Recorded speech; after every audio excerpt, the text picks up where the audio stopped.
चलिए जानते हैं आज की देश और दुनिया की महत्वपूर्ण 50 बड़ी खबरों को सिर्फ 10 मिनट में। पर अभी तक आपने इस चैनल को सब्सक्राइब नहीं किया है तो सब्सक्राइब कर दें। इस योजना से किसानों को खेती से जुड़े खर्चों को पूरा करने में बड़ी राहत मिलती है। अब किसान 22वीं किस्त का इंतजार कर रहे हैं, जो इस बार और भी खास होने वाली है। सरकार की ओर से संकेत मिले हैं कि इस बार कुछ किसानों को 2000 रुपये तक की राशि मिलेगी। अगर आप भी पीएम किसान योजना के लाभार्थी हैं। सुप्रीम कोर्ट ने अरावली पर्वतमाला में अवैध खनन को लेकर गंभीर चिंता जताते हुए कहा है कि इससे पर्यावरण को अपूरणीय क्षति पहुंच सकती है। इस मुद्दे पर सख्त रुख अपनाते हुए अदालत ने अरावली क्षेत्र में खनन और उससे जुड़े सभी पहलुओं की व्यापक जांच के लिए एक विशेषज्ञ समिति गठित करने का फैसला किया है। मुख्य न्यायाधीश सूर्यकांत और न्यायमूर्ति जॉय माल्या बागची तथा न्यायमूर्ति विपुल एम पंचौली की पीठ ने कहा कि अरावली जैसे संवेदनशील क्षेत्र में अवैध खनन केवल पर्यावरण ही नहीं, बल्कि भविष्य की पीढ़ियों के लिए भी गंभीर खतरा है। भारत सरकार ने असंगठित क्षेत्र में काम करने वाले करोड़ों मजदूरों के लिए ई श्रम पेंशन योजना 2026 को और मजबूत बना दिया है। इस योजना का मुख्य उद्देश्य मजदूरों को बुढ़ापे में आर्थिक सुरक्षा देना है। ई श्रम कार्ड धारकों को 60 वर्ष की आयु के बाद 3000 रुपये प्रतिमाह पेंशन का लाभ दिया जाता है।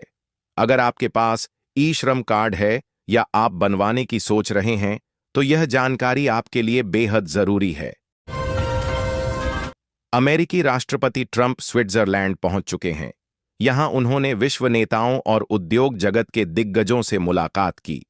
वर्ल्ड इकोनॉमिक फोरम में ट्रंप का भाषण तय समय पर शुरू हुआ। एयर फोर्स वन में तकनीकी दिक्कत के बावजूद ट्रंप समय पर दावोस पहुंचे। भाषण स्थल पर लोगों की भारी भीड़ देखी गई। ट्रंप के मंच पर आते ही तालियों से स्वागत हुआ। ट्रंप ने कहा कि वह व्यापारिक नेताओं, दोस्तों और कुछ दुश्मनों को संबोधित कर रहे हैं।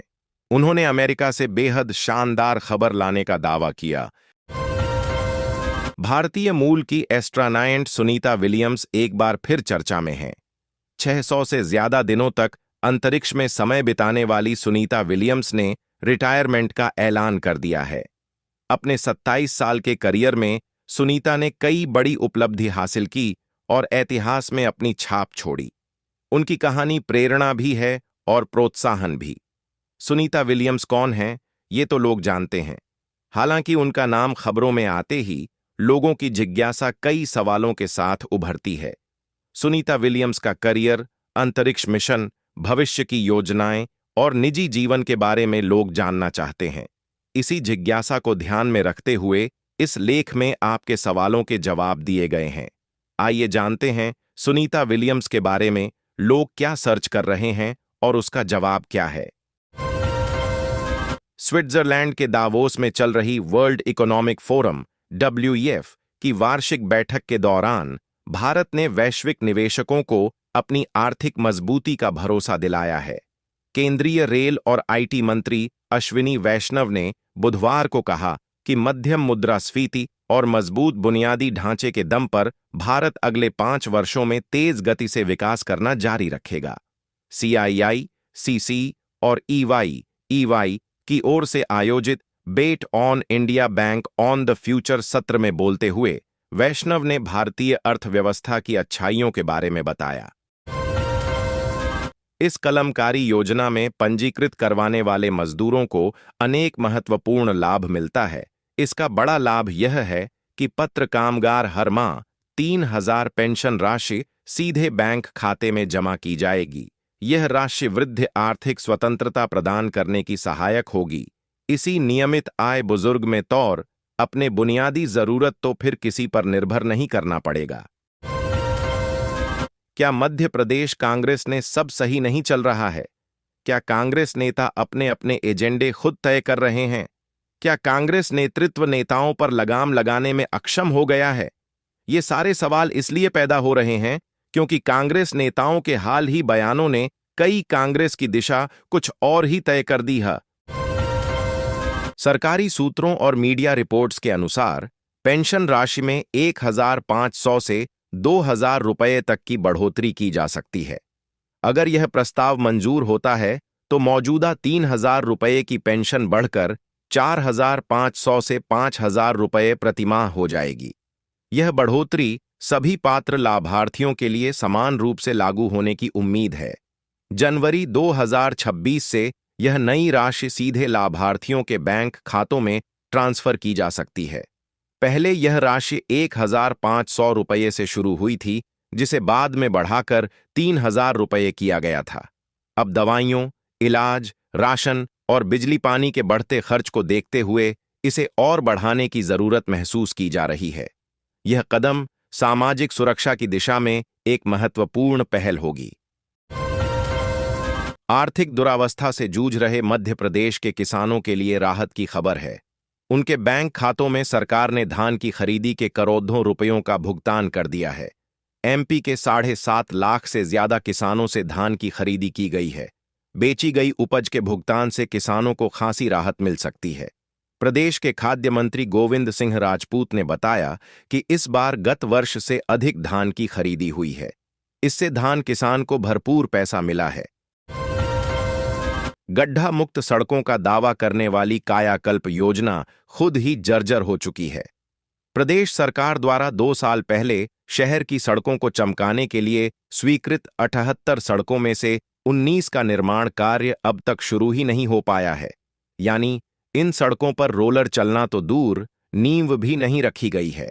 इस लापरवाही का सीधा खामियाजा शहर के 5 लाख से ज्यादा लोग भुगत रहे हैं, जिन्हें रोज धूल भरी उबड़ खाबड़ सड़कों पर जान जोखिम में डालकर सफर करना पड़ रहा है। आए दिन लोग गिरकर चोटिल हो रहे हैं, लेकिन जिम्मेदार विभाग सिर्फ तारीख पर तारीख दे रहा है। मुख्यमंत्री योगी आदित्यनाथ ने कहा है कि विधायिका लोकतंत्र की आधारभूत इकाई है। विधायिका संविधान संरक्षक के रूप में यह अपनी भूमिका का निर्वहन करते हुए देश में न केवल विधायी कार्यों के लिए रूपरेखा तैयार करती है, बल्कि यह समग्र विकास की कार्य योजना का मंच भी होती है। संविधान के 3 शब्द न्याय, समता और बंधुता भारत के लोकतंत्र की आत्मा के रूप में काम करते हैं। विधायिका को इसे केंद्र में रखकर काम करना चाहिए। उन्होंने कहा कि विधानसभा की कम से कम 30 बैठकें तो होनी ही चाहिए। धनबाद में फर्जी कंपनी बनाकर 12 करोड़ के जीएसटी चोरी का मामला सामने आया है। राज्य कर विभाग ने जांच के दौरान मंगलवार को पाया कि मनीष इंटरप्राइजेज नामक एक फर्जी कंपनी ने 12 करोड़ रुपए की जीएसटी चोरी की है। यह कंपनी राजकुमार सिंह के नाम से पंजीकृत है। प्रारंभिक जांच में इसका लेन देन पूरी तरह संदिग्ध मिला है। जब भारतीय संस्कृति के डिजिटल दस्तावेजीकरण की बात आती है तो एक विरोधाभास सामने आता है। विजडमलिब जैसी वेबसाइट, जिसमें सनातन संस्कृति से जुड़ी हजारों पुस्तकें और 3 लाख से अधिक परिभाषाएं हैं, लेकिन यह एक पश्चिमी व्यक्ति द्वारा संचालित है। ऐसे में भारतीय संगठनों द्वारा अपनी विरासत के दस्तावेजीकरण की पहल महत्वपूर्ण हो जाती है। इसी क्रम में मध्य प्रदेश के मुख्यमंत्री डॉक्टर मोहन यादव ने गुरुवार को भोपाल स्थित भारत भवन में श्री कृष्ण पाठेय पत्रिका का विमोचन किया।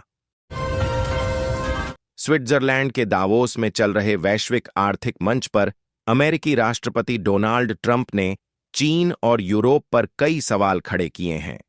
ट्रंप ने चीन को बहुत चालाक देश बताया, वहीं यूरोप को लेकर कहा कि वह सही दिशा में आगे नहीं बढ़ रहा। उन्होंने कहा, अमेरिका में महंगाई कम हुई है, अमेरिका तेजी से विकास कर रहा है। उन्होंने आगे कहा कि अमेरिका की जनता मुझसे खुश है। मैंने डेड इकोनॉमी से अमेरिका को बाहर निकाला।